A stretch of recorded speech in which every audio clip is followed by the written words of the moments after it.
Hello and welcome to Our Time. Great to have your company and a jam-packed program with two wonderful women. Yes, we have. Remember Frances Bedford? She was on our program A couple of weeks ago, yes. And today we'd like to introduce to you Queen's Counsel Mari Shaw. Mari, that's a familiar term, a QC, but most of us probably have no idea what it actually means, or how do you acquire a QC? Well, it's a long journey, obviously, but at the time that I was appointed, it happened to be an appointment, in effect, by letters patent from the Queen through the Governor here. So it was something to aspire to, and the effect of it really is that within the legal profession, you are recognised for your seniority and your skills. In those days, when I was appointed, the judges would recommend your appointment to the Attorney General, and the Attorney General would then present it to the Executive Council. And so, what makes somebody want to be a lawyer, I suppose, is the big question. Yes, where does it begin?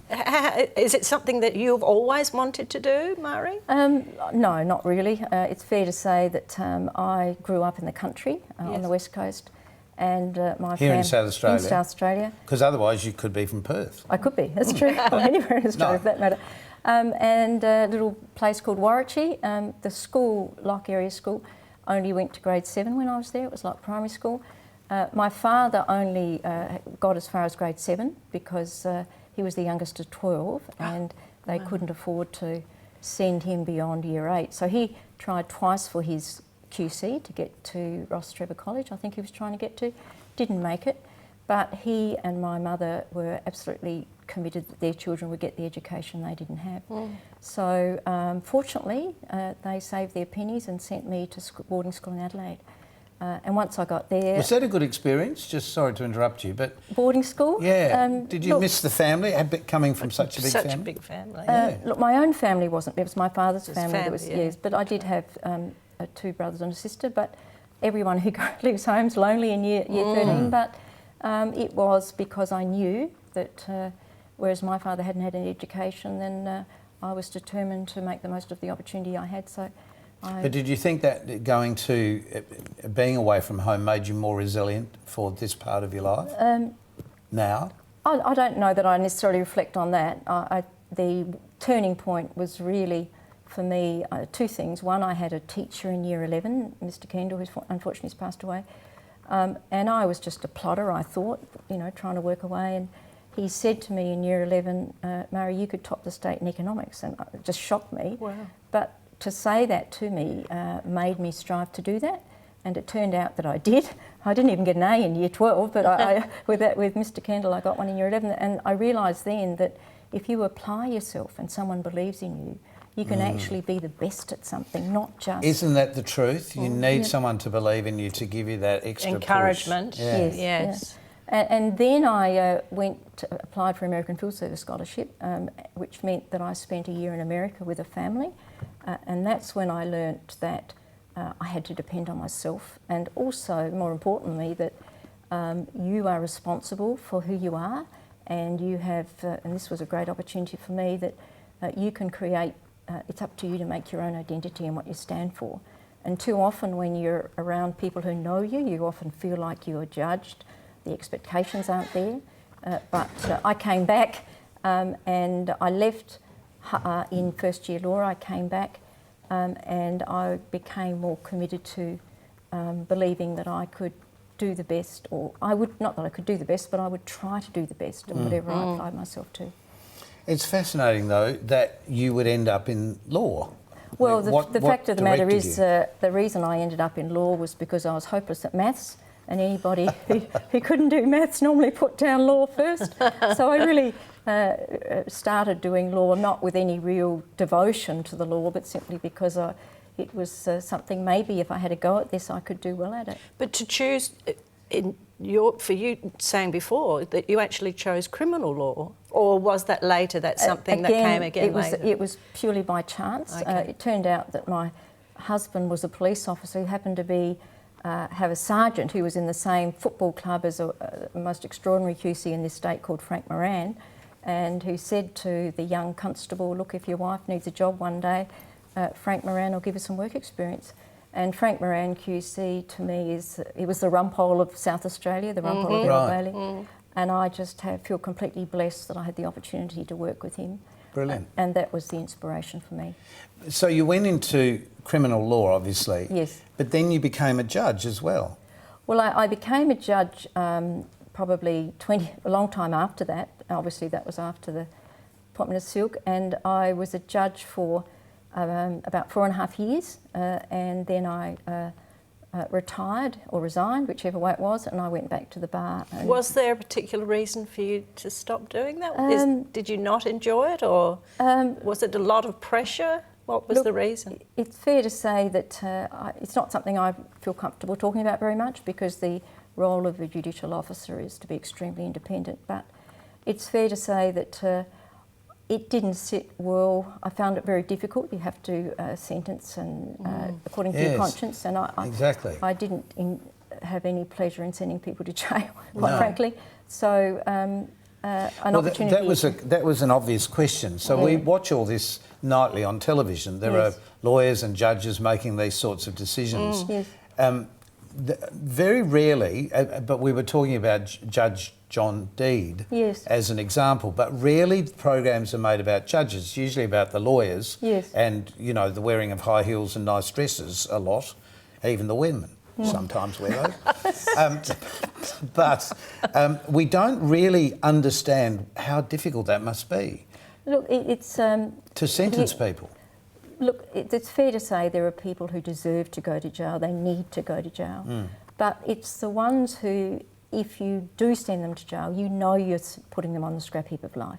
And if you've got an 18-year-old who's been born into neglect, who's been born into abuse, and yet you have this law that says he has to go to jail, it's very difficult for a judge, but a judge has sworn an oath to be loyal to that oath, and you have a job to do.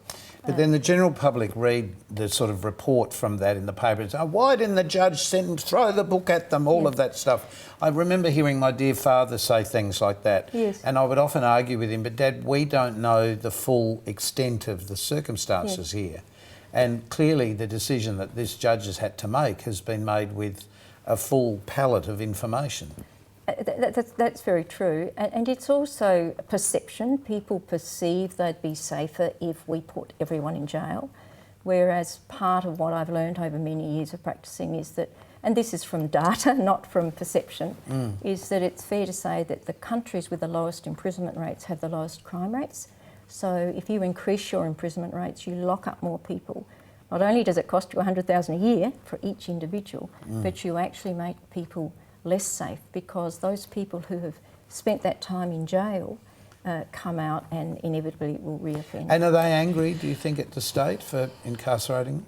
Not at all, not at all. It's a humiliating, degrading experience for. I mean, it's. I mentioned, you know, for example, that I acted for Mr. Keogh, and I never met Mr. Keogh until he was eventually released.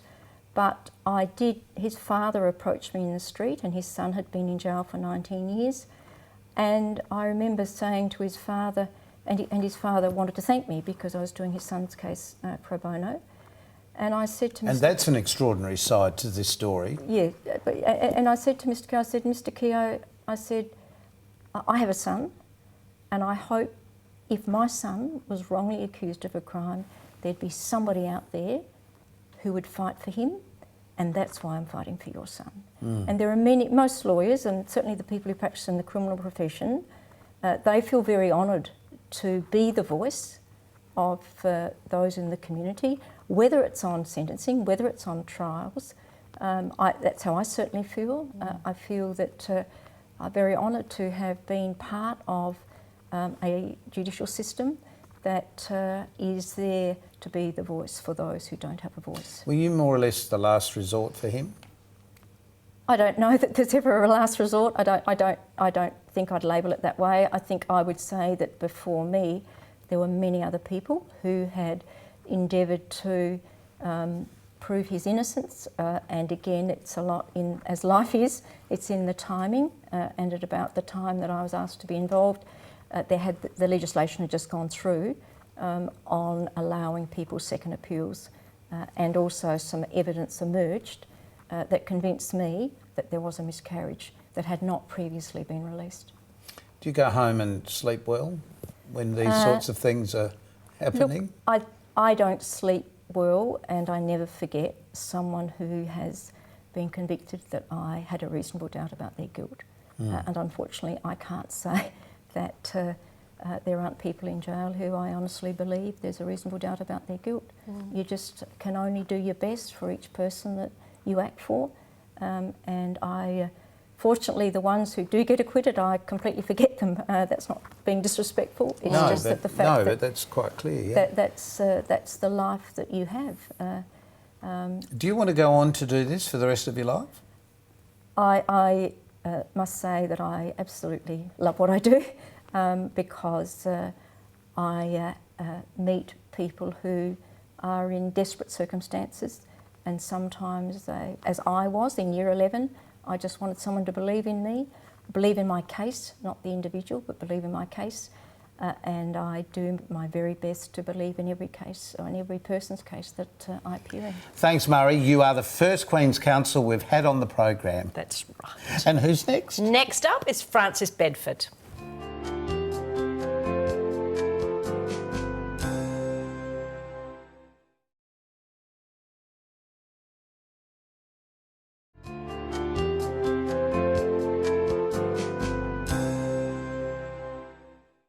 Malcolm, we have the absolute pleasure of having Frances Bedford back on the program. I haven't had an absolute pleasure for quite a while. Oh, well, I have. Oh, lucky you. Frances, welcome back to the program. Thank you so much for having me back. That's really great. Frances, last time we talked about Muriel Matters, but we didn't get time to talk about you. Tell us all. Well, what can I say? Where did it all begin? First of all, where did you are a local politician here in South Australia? That's right. We came here in 1969, just after my mother died, and it was a very busy time because Don Dunstan was here, and I remember meeting Don and Molly Byrne at Tea Tree Plaza when it was just Myers and 6 shops. But you said coming to, where were you Born in before? Sydney. Oh, okay. So from Sydney. And what got you interested in politics, or was this a family thing? Did you discuss? Family thing. Dad used to let me run beside the car delivering brochures, which was really extortion, but I just wanted to be with my dad, and it sort of went from there. I'm really beside the car. Did he have a rope around your neck? Oh, well, I loved my dad, so it didn't matter. So I really became involved when Gough was sacked. I joined the Labor Party at the rally in Victoria Square in 1975, then kind of went to sleep again till after the children were born, and became involved in the Kindy Committee. And that's when I realised unless I started agitating for things, I wouldn't get new books and puzzles. So I used to go and lobby MPs, and they eventually gave me a job to keep me quiet, and the rest is kind of history. And she's been going ever since. Yeah, I've been pushing people around ever since, that's right. It might be a question too early in this little chat, but what would you like to be remembered for? Oh, just being a community activist, because really that's what I am. I think the community is in charge of its own destiny, and if we get together, we can make things happen. I think in today's climate, people are sort of losing interest in politics for probably a series of reasons, though. It's not necessarily the politicians' fault, although in a lot of cases I think it is, but probably the media is part to blame, because we're going to talk for 11 minutes. But most things we see on telly with the politician is a 3-minute is a very long interview, if you get that long. Yeah. And so we're only hearing the same thing repeated by both sides of politics. This one wants to do that, that one's against it. That one is against what this one wants to do. And all we really hear is the backwards and forwards fighting. But we don't really hear of bipartisan things that occur. That's right. We don't hear about the positives, we just seem to hear about the argumentative negatives, and we're all getting a little tired. Well, Parliament is an adversarial system, of course, and what you see is question time, which is parliamentary playtime for us, and that's where you show off and get noticed.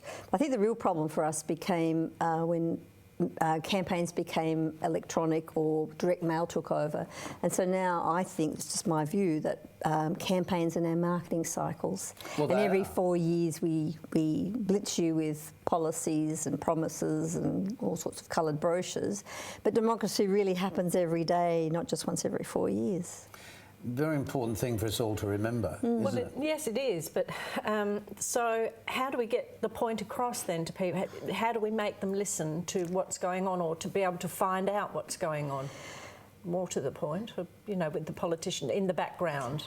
It's really a matter of becoming engaged again in what goes on. And even if your only commitment to democracy is going to look or phone up or speak to your member rather than press an email, which everyone does, and it's too hard to answer every single email that you receive. But if you go and see them somewhere, ask them a question and be involved with them at that one personal level, even if it's only on one issue. You say, what are you doing about whatever it is you're interested in? Well, I love during the Donald Trump campaign and also Pauline Hanson campaign, some of the journos asking members of the public who you're going to vote for, and it would have been Donald or Pauline, and then saying, so what is it what's their platform that you stand for? What are the things that they want to achieve?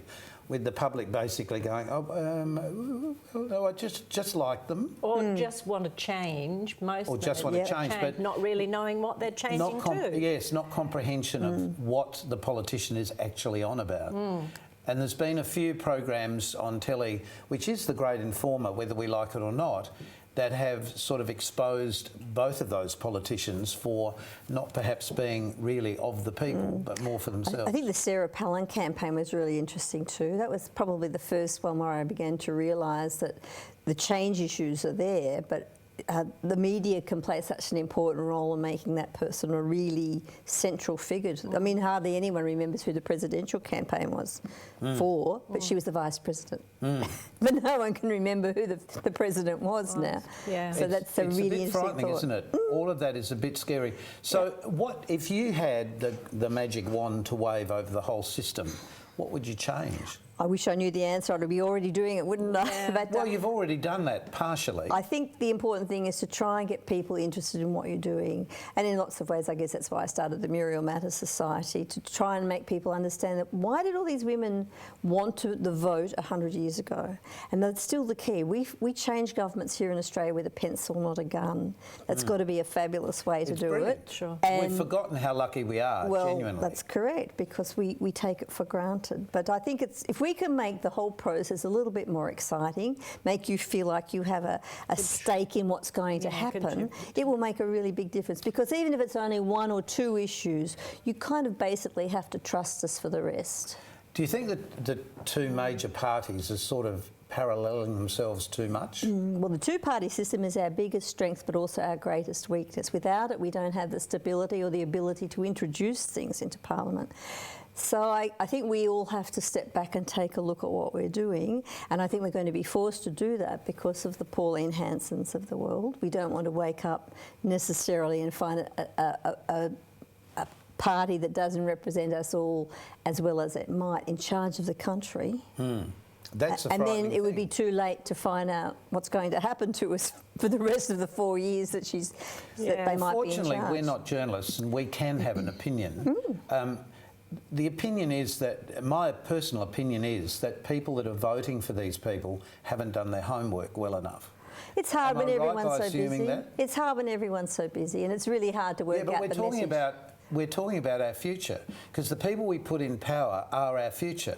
They'll determine where we're going to go. That's true, but it's always been the problem, hasn't it?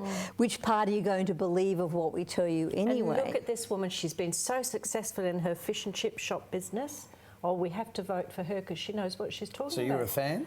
But Well, I'm just do you like saying fish this, and chips? No, but this is the mindset I of know, some people. I understand. Well, the important thing about Parliament is it has to be diverse, because we need to have perhaps the kindy mum or the fish and chip shop owner, as well as the Yes, I teacher or absolutely the agree. lawyer or the doctor But involved. do you think independents are going to and should have greater power? Well, that's where the two-party system comes back to give us stability. My heritage is Italian, so I can say this. The Italian Parliament changes nearly every year because it's very hard to corral those independents into some sort of program that's going to deliver a result. So while independents are a terrific idea and a necessary thing from time to time, it's a bit hard when we're making policy decisions, not because it's the right thing to do necessarily, but because we've had to trade off a certain part of one one policy to achieve another part of another policy. Not that that's a problem, because that's the tension of democracy. That's how we deliver things, and we only do what we think the public will let us do. Well, everybody does that even in their home life. You know, in a family. You negotiate. You negotiate. That's So right. it's part of the human condition, I guess, is the best way to express it. Yeah, but I don't want to have gun laws to be necessarily part of what happens with social reform. No, of course And that's not. what we can sometimes get to, and that's where I begin to think, well, perhaps that's not the way we need to go. No, and that's a very valid point. The fact that America still has the regulation with guns and we have something completely different. We really can walk down the street at night and feel relatively safe. But I suppose the expression is rednecks, isn't it? Well, someone told me in one of the parliaments in America that the members actually take their guns into the chamber. Frightening. Really? Oh my. It's frightening. Oh my Well, that's Lord. because the good people with guns can stop the bad people with guns. Gosh, how interesting is that? And if you just have sudden mind-snapping something that happens to you and you lose the plot. Yeah, I guess in other parliaments, if they throw shoes, it's not quite as bad. But it's all really interesting. Again, the tension of democracy and how we operate. Well, it is, because it's so old, the democracy that we basically work under, isn't it? That's the thing. So you've done something major. Can we talk about that? Yes, of course. I've been disendorsed by the party I've been with for some years, some 20 years, and I've made a decision that it's time for me to make a stand about party reform and processes. So I've become an independent in the last little while. So what do you now have to do?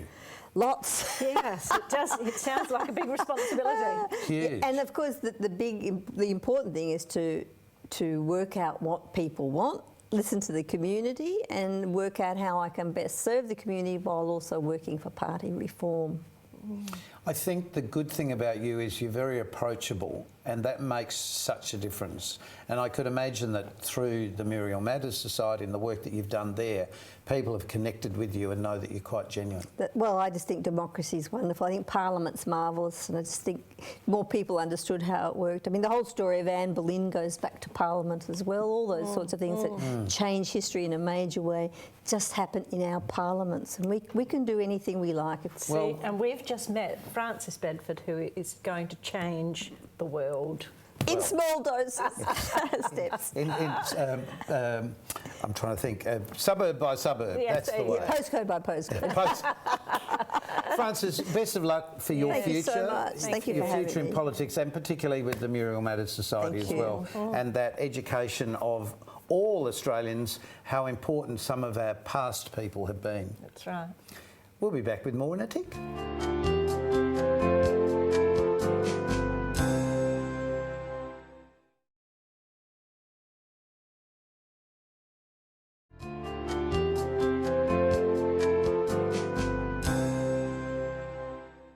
Are you a strong woman? Strong. Look Yeah, at oh those boy, muscles. what is she ever? No, it's just great to meet two really strong women, really focused women on our program today, wasn't it? Yeah, fascinating. Loved Makes you it. glad to be a woman. Listen, if you're glad to be a woman, we'd love you to keep watching OurTime. If OurTime has gone from your screen because community television is closing down, then the simplest way that you can keep watching us is to download any of these apps onto your phone, depending on where you're watching the program in Australia. So if you're watching in Perth, this is what you need to download. And if you're watching in Queensland, this is what you need to download. If you're watching the program here in South Australia, it's easy. And if you're in Victoria or in Melbourne, then just download C31 in Melbourne. And that's the way that you can keep watching OurTime forever. Wow.